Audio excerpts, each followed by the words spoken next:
So, as you might already know, over in Brazil, something happened that has never happened in the United States in my lifetime. They elected a lefty, an actual person of the working class, president. That happened recently in Brazil, and they just had the inauguration for Lula recently. And here to break that down with me is somebody who, first of all, he is the lead reporter in Payday Report, which is one of the top labor publications out there. And he was in Brazil for the entire duration, for the whole election. He was there on the ground covering it. Please welcome Mike Elk to the show. Mike, what's up, buddy? Happy New Year, pal. Happy New Year to you, too, from Pittsburgh. You know, Pitt's doing pretty good at basketball. We're now up at 27. You know, we got a big game today against UVA. You know, they're 11, so it should be good. I got comp to go to this Brazilian steakhouse, so we're going to go down and celebrate. But let's get to the big news, which is President Lula taking over in Brazil. Let's put this into a little bit of context for folks. Well, wait. To start, and I don't know if you were going there, but just I wanted to kind of start at the beginning and kind of give us a synopsis of everything that you experienced down there. Yeah. I mean, it's a lot. I gained a lot of weight, so you don't want to hear about all. Had some. I don't need to hear about every party, but. Yeah, but the other stuff. What happened is I actually started studying Portuguese at the Pennsylvania Governor's School, which is a public program, when I was in high school. And around this time, I started studying because, Lula had taken over as president of Brazil. The dictatorship of Brazil fell in 1988. Lula was a trade union leader in São Paulo, working at General Motors. He helped lead a series of bold strikes against these major automakers that were moving into Brazil to bring down the dictatorship. The strikes were successful. He then went on to found the Workers' Party and ran in several close elections. And then finally, on the third try, was elected in 2002 and served 2 years, two terms as president from 2002 to 2010. Under Lula, you saw, poverty was cut in half in Brazil. He implemented programs like Bolsa Familia, which is a program designed to give, financial incentives to keep their kids in school and not working. Also, he increased the minimum wage there by 70%. And I think what was most dramatic in many ways is that in Brazil, public universities are free.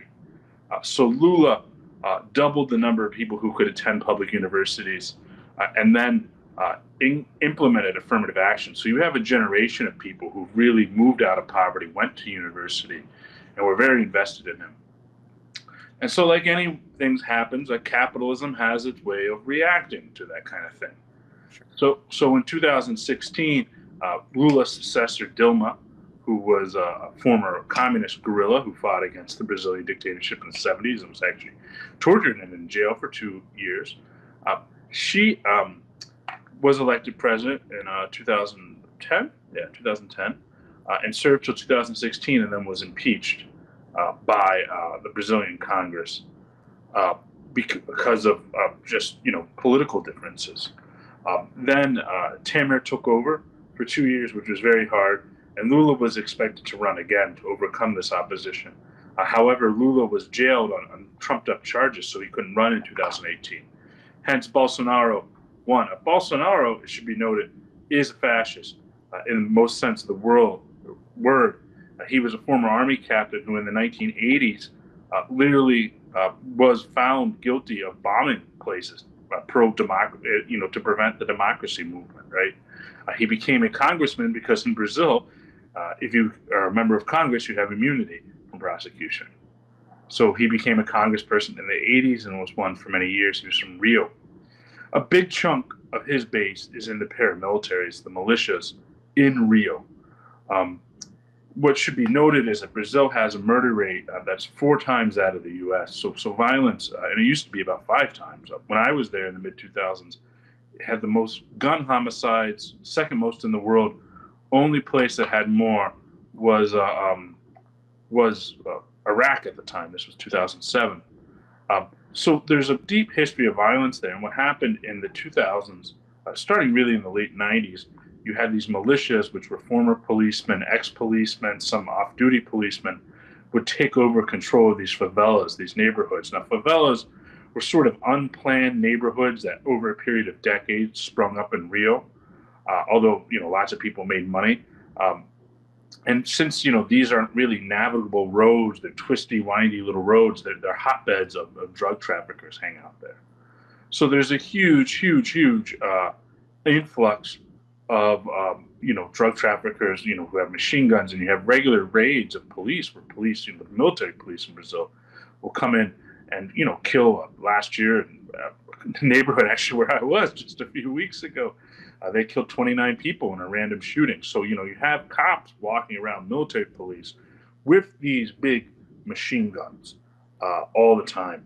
So that was really, it's created a culture of fear, a culture of really being afraid of people, particularly black people. There's a lot of racial elements to this. 56% of Brazil identifies as Afro-Brazilian. There's, the Portuguese encouraged a lot more intermixing of races. So there's a lot of different sort of racial dynamics there, but still a lot of racism. And I think what winded up happening in these favelas is that these paramilitary gangs, these militias, came in and started taking them over, and they kicked out a lot of the drug gangs. And then they started buying apartment buildings in these neighborhoods. They started doing, protection rackets. They started doing internet, service and gas service, and ripping people off, really, and creating these sort of protection rackets. And if you look at the charts, and these people, these militias, have all been very closely linked to Bolsonaro. And actually, I studied at PUC Rio with a woman named Marielle Franco, who became a city councilwoman. She was a socialist city councilwoman, and she was investigating these militias and their dealings. Where was she a councilwoman at? In Rio de Janeiro. Okay. And she was assassinated by people linked to Bolsonaro that were in these militias. And if you look at the kind of political clout these militias have, these militias control areas of Rio de Janeiro containing 1.7 million people, right? So this is really almost like another state. And a big chunk of it is the areas where they do well, the militias, are the areas where the government hasn't invested in basic infrastructure and resources. Because they come in and they try to act like they're the state. I mean, they are cops. But what we saw in the election is that all the favelas that were controlled by drug gangs are not controlled by anyone. Lots of poor people living there voted overwhelmingly for Lula. Overwhelmingly. The ones controlled by the militias voted overwhelmingly for Bolsonaro. And this isn't a coincidence. Do you think they were scared? Were they? There was a lot of intimidation campaigns. There was actually political assassinations in the lead up of certain people in these neighborhoods. So there was a really deep fear, justifiable fear, in some of these communities. So to fight this sort of culture of fear, Lula ran on this campaign of Brazil vai sorrir de novo. Brazil is going to smile again under me. Everybody's going to have fun. If you went to his, I've never been to a political rally where I've seen so many people making out until I covered the Lula campaign. Every rally, there were like beer vendors, and it was like, people walking on stilts and people playing the drums and horns. And man, they were a pretty good time. I never had such a good time covering anything like that before. So, you had this big atmosphere, this culture in Brazil. Lula campaigned on, one of his mottos was Vacina Picanha, Cervejinha e Lula, which means vaccine, steak, beer, Lula 2022. So he ran on this idea of everybody should be able to afford a little steak, a little bit of beer. We should be able to do all these things. And quite literally, in this very popular podcast, very, very famous podcast, Lula, right before the election, said, hey, look, one thing I'll tell you is that, and this is what he said, people that don't have any lovers in their lives, I mean, that's a sad place to be. Loneliness is bad. In my administration, everyone is going to date. And he made a joke about we're going to have the ministry of dating, in my administration, like everybody's going to get laid, right? And Lula is actually a widower. His wife died. Lula was in jail for 2 years. His wife died while he was in jail of a stroke. And he remarried to a younger woman, not that much younger. She's, like 15 years younger than him. He's in his 70s. And he married her Jenga, and they just threw a huge party in Brasilia, which is the capital of Brazil, which was massive. They had almost every major act in Brazil play. It was a huge party, and at the party, they got up and they made out a little bit on stage, and Lula let it be known. So you had this sort of that he was going to be the minister of dating. So you had this real culture of fun around the campaign, of a different political vision. I mean, to say, hey, everybody's going to smile again, or Lula's going to make Brazil happy again, is a much better political slogan than Build Back Better, right? Just a little. A little bit, like, hey, imagine if Biden came out and was like, hey, everybody's going to get laid, right? Yeah, I don't know. I mean, knowing his history, that could be interpreted in quite a bad way, actually. But yeah, no, I actually think, honestly, if we're being, I think very kind of self-reflective, I think one could argue that that's kind of missing in the United States, kind of on the left too. Like there's sort of this element of like a lot of people. I think a lot of people kind of can sometimes get turned off by the left here, or what is left passing, because there's sort of this lack of fun. Yeah, no, there really is, and there's a lack of a broader cultural force, behind this stuff. I mean, certainly there are left groups that have a lot of fun. We try to throw some parties and have some fun. Sure. But there's not that kind of dynamic that you had in the streets. I mean, I was there in Rio de Janeiro. I mean, the city shut down. People were dancing till 3 a.m. Yeah. Pretty epic. And this inauguration was particularly interesting because Bolsonaro fled the country 2 days before. Yeah, he's in Florida, right? Orlando. That's where you go when you're a fascist and you get out of office. You go to Orlando. Where else? In some ways, I feel like that's worse than going to prison. Orlando's. I mean, hey, there's. Some, when the rich folks in Miami don't want you and you have to settle for Orlando, that's like. I just think that's so hilarious that he's just down in Florida and they're just like, welcome to the land of Matt Gaetz. This is where you belong. Yeah, and so he's there, and since he wasn't there, traditionally the outgoing Brazilian president puts the presidential stash on the incoming Brazilian president. But Lula instead had a group of regular Brazilians do this. This was never done in Brazil before, and actually had a local garbage worker do the job. Because a local black garbage worker probably is a much better person than Bolsonaro to do something like that, right? So Lula, I think it's really exciting what's happening there. We're going to be doing regular updates. I mean, in Brazil, you have the landless workers movement, right? Under the Brazilian Constitution, if you can prove that land isn't being used properly, you can go in and occupy it, right? And win the right to it. So 300,000 families have won farms this way, right? And this is a big movement called the Landless Workers Movement. They started emerging as a political party. They've been running candidates, and they've become very popular. So now you're seeing these new forces, economy of solidarity economics, forming in Brazil. And I think there's a lot of interesting stuff that's going to be studying there. Obviously, we're an American labor publication based in Pittsburgh. But, as a labor movement, we need to have a sense of what's going on in other places in the world. We need to be able to get ideas, and we are stronger when we know about these struggles and we know about what's going on, because some of them are quite bold. I mean, in Rio, there were people, getting killed. There were people wearing red in the streets and getting attacked. A friend of mine, her mother had a gun pulled on her in Copacabana for, giving out Lula literature, right? Wow. So is that why? I mean, they were kind of fearful of violence during this inauguration. Did anything kind of come to fruition over the past few days? No, there were a lot of people arrested prior to the inauguration, and they did a pretty good job of clamping it down. But to give you an idea of how loud it was, like a right-wing congressman, right? Imagine like the Steve King of Brazil, right? Holds up in his apartment, and it's like, look at all these guns I have in case the government goes down. And so in Brazil, they have like an independent election commission. So like the independent election commission was like, yeah, the federal police need to go there and arrest that guy. So they went to arrest him. They arrested him?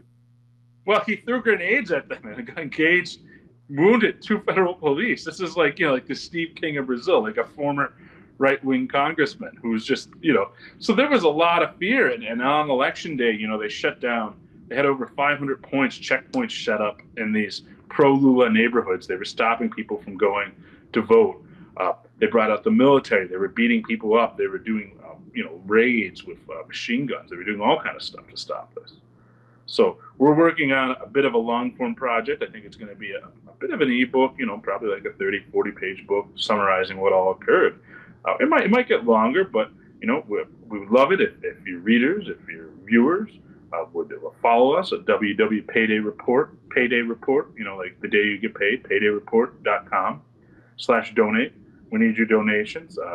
We'll spend it, some of it on basketball tickets, but most of it on covering strikes. It's going to be a strike up the road in Akron. So, but this was, and it's important for us to bring up, we did over 20 dispatches from Brazil as an independent outlet. I speak Portuguese, when most outlets in the U.S. hardly covered it.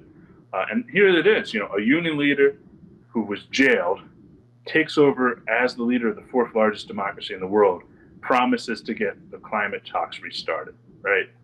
Yeah. This is a big international story. And I just think in the U.S., we have real issues with multiculturalism, both within our own country, but also in terms of understanding other countries. And it's something we need to work on.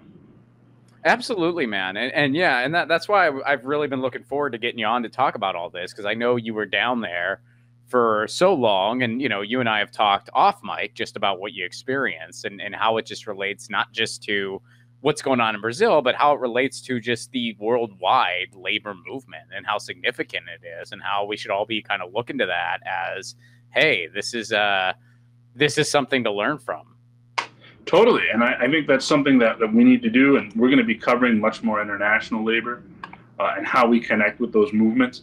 Obviously, the U.S. played a very big role in getting Lula into office there, right? Lula won by 1.5 points, and Bolsonaro was going to pull the Trump playbook. But when the international community all recognized, everybody from Biden to Putin recognized the election within a half hour, really hard to come back. So instead, Bolsonaro, according to his Twitter, is hanging out at a KFC in Orlando. That is like, you couldn't write that, man. You couldn't write that. The right wing fascist loses, so they go to Orlando to a KFC. It's just like you got to eat your emotions out, right? Well, dude, thank you for all you did down there, and thank you for sharing that with us. And again, for everybody who wants to check out more, paydayreport.com. Mike covers labor issues all over the world, really, and especially here in the United States. He covers strikes and protests and labor news, and he's based in Pittsburgh, Pennsylvania. Him and I share the same hometown. So, Mike, before I let you go, I was wondering if maybe we could real briefly talk about something very, very tragic, but also pertinent to both of us, because he is a fellow Pittsburgher, and that is Damar Hamlin. That's so for those of you. I grew up playing football for many years here at Woodland Hills, which is a pretty prestigious program. I played quarterback. And, I haven't really watched football in about 15 years, but I happened to be in a bar when I was on. And I think it just goes to show that football is an unsafe game at any speed. The old Ralph Nader book, it's unsafe at any speed. This is a 24-year-old guy who nearly was killed.